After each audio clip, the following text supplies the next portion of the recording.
दोस्तों, इस दुनिया में कोई भी किसी का अपना नहीं है। अगर आपको भी लगता है कि इस दुनिया में सब कोई अपना है तो आप बिल्कुल गलत हो, क्योंकि जब आपको उन लोगों की जरूरत पड़ेगी तो कोई भी साथ नहीं देगा। ये कड़वा सच है। आप लोग इसे जितना जल्दी अपने दिमाग में बैठा लो, उतना ही आप लोग के लिए अच्छा होगा। तो चलिए दोस्तों, आज की इस बौद्ध कहानी के जरिए पता करते हैं कि सच में कोई भी अपना है भी या नहीं। आप लोग इस कहानी में हमारे साथ अंत तक बने रहे, क्योंकि आधी अधूरी जानकारी घातक सिद्ध हो सकती है। तो चलिए बिना समय बर्बाद किए कहानी को शुरू करते हैं।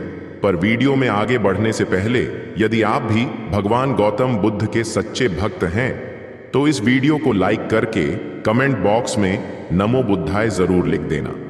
तो चलिए आज की प्रेरणादायक बौद्ध कहानी को शुरू करते हैं। बहुत पुराने समय की बात है। एक ग्राम में एक दुखी परिवार रहता था। उस परिवार में 7 लड़के और एक लड़की थी।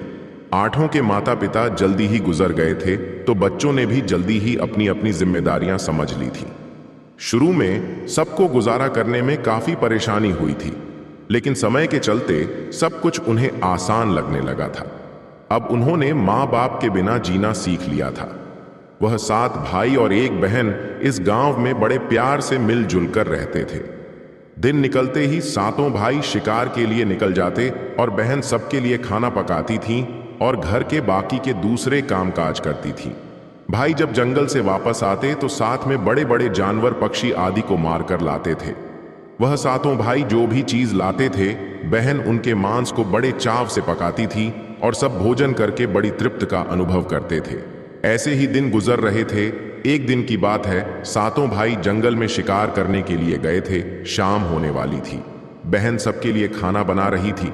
जब वह सब्जी बनाने के लिए उस सब्जी को काट रही थी, तभी चाकू की तेज धार से उसकी एक उंगली कट गई। अब उस कटी हुई उंगली से खून की धारा बहने लगी। अब बहन ने सोचा, यदि मेरे भाइयों ने मेरी कटी हुई उंगली देखी तो मेरे भाई बड़े दुखी हो जाएंगे। इसीलिए उसने सोचा कि अपने भाइयों को यह बात नहीं बतानी चाहिए और उनसे छिपाकर रखना चाहिए। उसने बहते हुए खून को अपनी ओढ़नी से पोंछना चाहा, किंतु उसने सोचा कि उसके भाई उसकी ओढ़नी में लगे हुए खून के धब्बों को देखेंगे तो मुझसे पूछेंगे। फिर उसने सोचा कि चलो दीवार पर पोंछ देते हैं, लेकिन फिर उसने सोचा कि दीवार पर खून को पोंछना ठीक नहीं रहेगा। उसने सोचा अगर मेरे भाइयों ने देख लिया कि दीवार पर खून पोंछा हुआ है तो वह मुझसे अवश्य पूछेंगे और फिर मुझे बताना पड़ेगा और वह फिर परेशान हो जाएंगे। फिर बहन बेचैन होकर इधर उधर घूमने लगी, लेकिन उसे कोई ऐसी जगह नहीं मिली जहां उसका बहता हुआ खून उसके भाइयों की नजरों से बच सके। इसलिए उसे कोई उपाय न मिलने पर उसने उसी सब्जी में जो खाने के लिए बना रही थी, उसी में अपना खून जो था उसे पोंछ दिया। शाम को जब 7 भाई जंगल से वापस आए तो बहन ने भाइयों के लिए खाना परोसा। आज 7 भाइयों को सब्जी बहुत ही स्वादिष्ट लगी। 7 भाई अपनी अपनी उंगलियां चाटते रह गए और अपनी बहन की पाक कला की तारीफ करने लगे। अपनी तारीफ सुनकर बहन भी बहुत खुश हुई। 7 भाई दिन भर के काम करने के कारण थके थे, इसलिए 7 भाई उस दिन जल्दी सो गए। अगली सुबह रोज की तरह वह 7 भाई जंगल को चले गए। जब वह थोड़ी दूर चले तो उन्हें प्यास लग गई। तभी पास की झील में 7 भाइयों ने पानी पिया और वहीं के पास के पेड़ के नीचे जाकर बैठ गए और बातें करने लगे कि रात के भोजन में बहन ने जो सब्जी बनाई थी वह बहुत स्वादिष्ट थी। सभी उसी सब्जी की चर्चा करने लगे। 7 भाइयों ने कहा, इतना स्वादिष्ट खाना तो हमने आज तक नहीं खाया। वह 7 भाई कहते हैं, आज घर चलकर इसके बारे में अपनी बहन से जरूर पूछेंगे और जानकर रहेंगे कि सब्जी में उसने ऐसा क्या मिलाया था जिससे वह सब्जी इतनी स्वादिष्ट बनी थी। शाम को 7 भाई जब घर आए तो दोबारा अपनी बहन की पाक कुशलता की तारीफ करते हुए कहने लगे, हमारी प्यारी बहन, कल रात की सब्जी में तुमने ऐसा क्या मिलाया था? बहन बताना तो नहीं चाहती थी, क्योंकि वह सोच रही थी अगर उसके भाइयों को पता चला कि उसकी उंगली कट गई है तो मेरे सारे भाई दुखी हो जाएंगे। इसीलिए उसने कहा, कुछ नहीं बड़े भाई, आप सब जो रोज बनाती हूं वही बनाया था। तो उसका बड़ा भाई कहने लगा, प्यारी बहन, तुम्हें आज बताना ही पड़ेगा और मैं जानना चाहता हूं कि हमारी बहन ने इतनी स्वादिष्ट सब्जी कैसे से बनाई। बड़ा भाई आगे कहता है, तुम्हें मेरी सौगंध है, बहन तो तुम्हें आज सच्चाई बतानी पड़ेगी। बड़े भाई का सब सम्मान करते थे, इसलिए बहन को भी अब सच बोलना पड़ा।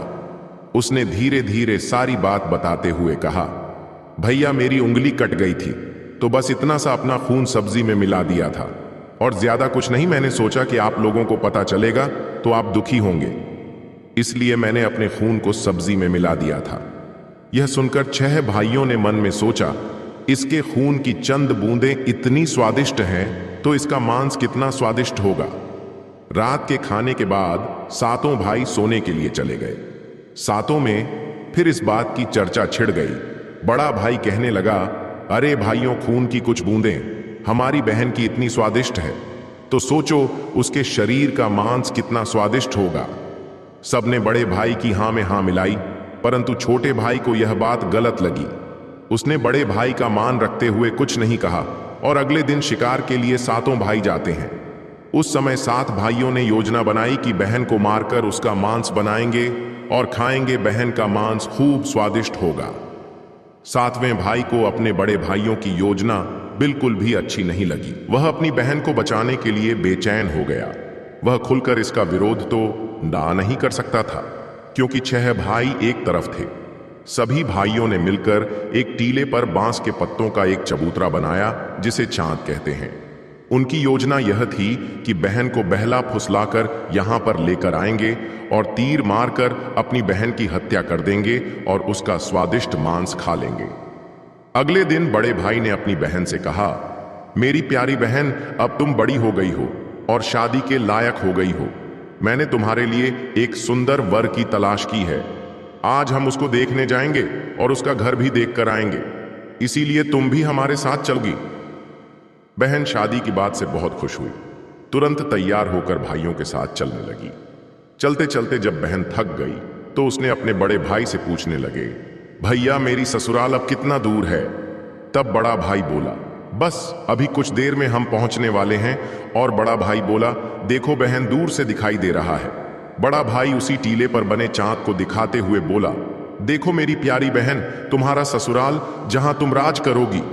यह सुनकर बहन आनंदित हो उठी। चांद पर पहुंचने के बाद बड़े भाई ने अपने छोटे भाइयों को आदेश दिया, अपनी बहन को एक रस्सी के सहारे से बांस के खंभे से बांध दो। सभी भाई मिलजुल कर जल्दी से बहन को बांधने लगे। बहन ने अपने सभी भाइयों को हत्यारे के रूप में देखकर उसका हृदय हाहाकार करने लगा। भाई ईश्वर को याद करते हुए कहने लगे, हे ईश्वर, अब तुम ही मेरा सहारा हो। मेरे 7 भाई मेरी हत्या करना चाहते हैं। इनमें से एक भी ऐसा नहीं है जिसके दिल में मेरे लिए दया और प्रेम हो। 7वें भाई को बहन की पुकार पर दया आ गई, परंतु 6 भाइयों का विरोध करने का साहस नहीं जुटा पाया। बहन को निर्ममता से बांधने के बाद बड़े भाई ने सबको बारी बारी से उस पर प्रहार करने का आदेश दिया। बड़ा भाई सबसे पहले हाथों में धनुष बाण लेकर जब अपनी बहन पर प्रहार करने को आगे बढ़ा, तब बहन भाई के सामने हाथ जोड़कर करुण स्वर में कहने लगी, मारो मारो भैया छाती में, लक्ष्य करके तुम्हारा तीर जंगल को जाएगा भैया, मारो मारो भैया छाती में। लक्ष्य करके भाई ने कठौता दिखाते हुए तीर चलाया, परंतु उसका निशाना अचूक था, परंतु आज विफल हो गया। उसके बाद अब दूसरा भाई तीर मारने को तैयार हुआ। बहन ने उसके आगे भी हाथ जोड़कर वहीं करुण रूप से गीत गाया, उसका भी निशाना चूक गया। इसी तरह सभी भाइयों ने बारी बारी से बहन की छाती को लक्ष्य करके तीर मारने की कोशिश की, परंतु बहन हर बार यही दोहराती रही। 6 भाई लक्ष्य भेद करने में असफल रहे। अब 7वें भाई की बारी थी। 7वें भाई से 6 भाई कहने लगे, भाई पूरी ताकत से तीर चलाना और बहन को एक बार में मार देना। यदि तुम्हारा निशाना चूक गया तो तुम जिंदा नहीं बचोगे, हम सब तुम्हें मार देंगे। बहन ने छोटे भाई की जान बचाने के लिए अपनी जान न्यौछावर कर दी और अपने छोटे भाई को बचाने का निश्चय किया हुआ ईश्वर से प्रार्थना करने लगी, ईश्वर मेरे भाई का तीर मेरी छाती भेदने में सफल हो जाए।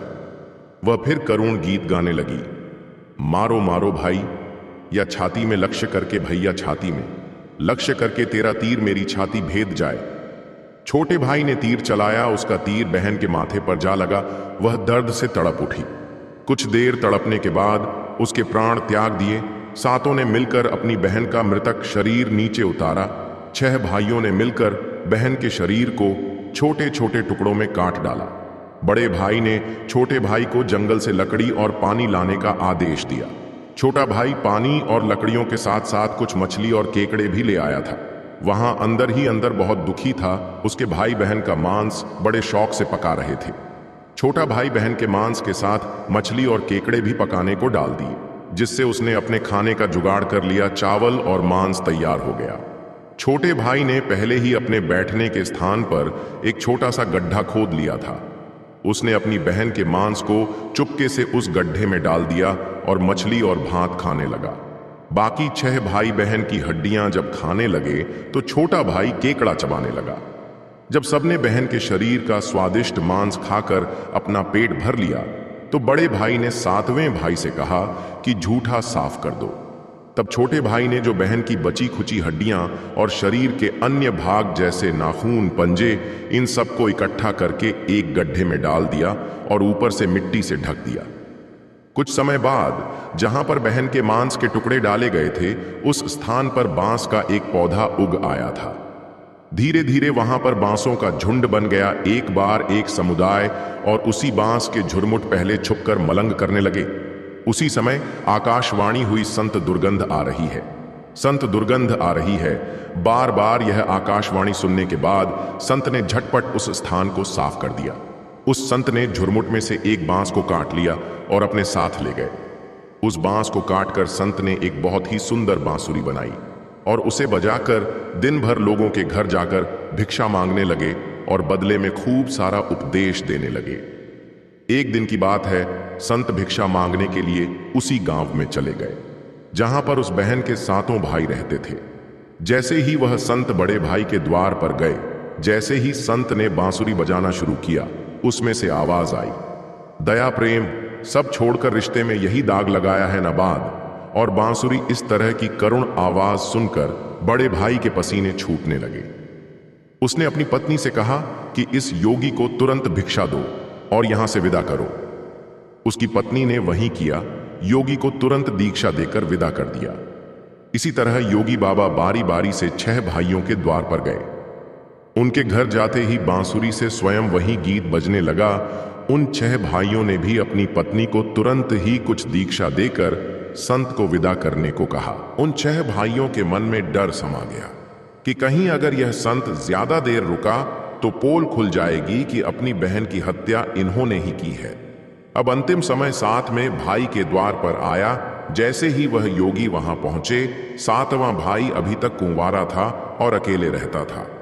जब योगी बाबा उसके द्वार पर उपस्थित हुए तो योगी की बांसुरी से इतने प्यारे और दिलचस्प गीत बजते सुनकर छोटे भाई ने उन्हें सम्मान के साथ अपने घर में बैठने के लिए स्थान दिया और जलपान से उनका सत्कार किया। उसके बाद छोटे भाई ने बांसुरी के विषय में चर्चा की। योगी ने के जन्म की कहानी छोटे भाई को बताई कि कैसे उन्होंने बांस को काटकर बांसुरी बनाई है और कैसे आकाशवाणी हुई थी। छोटे भाई ने उस बांसुरी को योगी से मांगने की प्रार्थना की। योगी ने उस छोटे भाई को वह बांसुरी सौंप दी। योगी के चले जाने के बाद छोटे भाई ने बांसुरी को अपने बिस्तर के सिरहाने की तरफ साफ सुथरे स्थान पर धूप दीप जलाकर सम्मान के साथ रख दिया। कुछ दिनों के बाद छोटे भाई के घर में परिवर्तन दिखाई देने लगे। जब वह काम से लौट कर आता तो सारा घर साफ सुथरा होता था। जब रोज रोज यही बात दोहराने लगे तो छोटे भाई ने अपनी भाभियों के घर जाकर पूछा, भाभी, मेरी राय और हाजिरी में आप लोग मेरे घर की साफ सफाई करते हो क्या? सभी भाभियों ने जवाब दिया, हमें अपने घर के कामकाज से फुर्सत नहीं है, तुम्हारा घर कैसे साफ करेंगे? छोटे भाई ने निश्चय किया कि वह आज छुप कर देखेगा कि उसका घर कौन साफ करके जाता है। इसलिए छोटा भाई आज काम पर नहीं गया और वह घर के एक कोने में छुप गया। घर सुनसान होते ही जहां पर बांसुरी स्थापित की थी, वहां से उसकी बहन की शक्ल की एक लड़की निकली और उसने घर का सारा काम किया और फिर उसी बांसुरी में समा गई। छोटे भाई ने यह सब देखा तो उसे अपनी आंखों पर विश्वास नहीं हुआ। फिर छोटे भाई ने यह बात अपनी बड़ी भाभी को बताई। बड़ी भाभी ने अपने छोटे देवर को समझाया कि जैसे ही लड़की बांसुरी से बाहर निकलेगी, तुम उस बांसुरी को आग में डालकर जला देना और फिर उस पर तुलसी का जल छिड़क देना, फिर देखना क्या होता है। छोटे भाई ने बड़ी भाभी के कहे मुताबिक काम किया। उसने लड़की के निकलते ही बांसुरी को आग में डाल दिया और लड़की पर पवित्र तुलसी का जल छिड़काव किया। तुलसी जल के स्पर्श से वह लड़की मानव रूप में आ गई। भाई ने देखा, वह तो उसकी प्यारी बहन है। उसने अपनी बहन को गले से लगा लिया। उसके बाद दोनों बहन भाई बड़े प्रेम से रहने लगे और बहन ने भाई को और भाई ने बहन को अपना लिया। खुशी से एक दूसरे के साथ रहकर में जीवन यापन करने लगे। दोस्तों, यह एक कड़वा सत्य है कि इस दुनिया में कोई भी व्यक्ति किसी का सच्चा अपना नहीं होता। रिश्तों की मिठास और दोस्ती का बंधन अक्सर स्वार्थ से जुड़ा होता है। जब हम कठिनाइयों का सामना करते हैं तब हम देख सकते हैं कि हमारे आसपास कितने लोग वास्तव में हमारे साथ हैं। बाहरी दुनिया में सबको दिखावटी है। हर कोई अपने फायदे के लिए रिश्ते बनाता है। ऐसे में जब हमें समर्थन और सहारे की जरूरत होती है तो अक्सर हम अकेले रह जाते हैं। यह समझना जरूरी है कि असली अपनापन उस समय ही प्रकट होता है जब बिना किसी स्वार्थ के कोई हमारी मदद करता है। इस सच को स्वीकार करने में हमें समय लग सकता है, लेकिन यही समझ में मजबूत बनाती है जब हम यह जान लेते हैं कि असली मित्रता और अपनापन बिना शर्त के होते हैं। तब हम सच्चे रिश्तों की कद्र कर सकते हैं। इसलिए हमें अपने रिश्तों में सतर्क रहना चाहिए और उन लोगों को पहचानना चाहिए जो हमारे साथ सच्चे दिल से खड़े होते हैं। इस सच्चाई को अपनाना हमें एक बेहतर इंसान बनाने में मदद कर सकता है। दोस्तों, यह कहानी आपको कैसी लगी मुझे कमेंट में जरूर बताएं।